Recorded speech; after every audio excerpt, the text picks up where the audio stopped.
waƙoƙi kamar yadda na ce nau'i biyu ne, kamar yadda magana take nau'i biyu.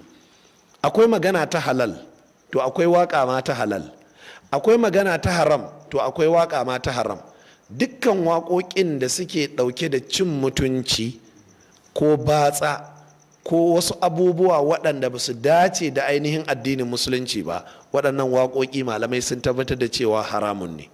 Sa'an nan waƙoƙi irin na zamani waɗanda yanzu za ka ji mutane suna cewa wai al'aghanil islamiyya, ainihin wato ash'arul islamiyya da makamantansu, jama'a duk waɗannan ba su tabbata ba. Waɗanda za ka rinka kamawa a gidajen rediyo na musulunci da tashoshin ainihin talbijin da suke cewa na musulunci, irin su iqra al-fada'iyya, irin su tashar safa, za ka ji suna yin su. Samari ne ake tarawa suke rera waƙoƙi waɗannan. Gaskiya saboda Allah, an ka karanta littafin tahrimu alati tarab war radd ala ibn hazm, malamin ya tabbatar da cewa babu shakka waɗannan nau'uka na waƙoƙi da ake kira anashidul islamiyya, wallahi al'azimi ba su halatta ba.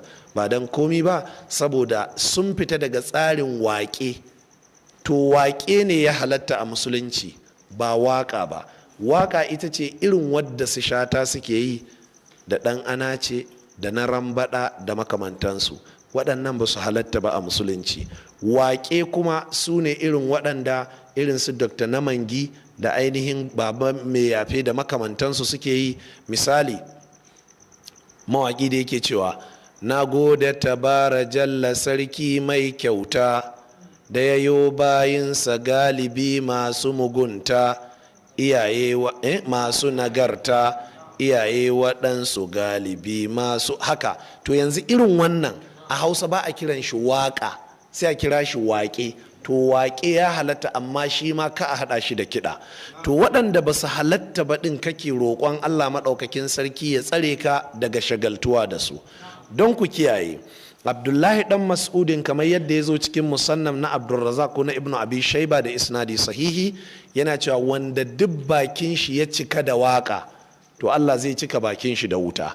Ma'anar wannan shine duk sanda ya zama shagalinka da kalmominka ko yaushe madadin a ji karatun alkur'ani sai dai a yi ta jin waƙe ko waƙa a bakinka, to wannan kuma ya tashi daga halin halacci ya kuma koma halin da bai ainihin halatta.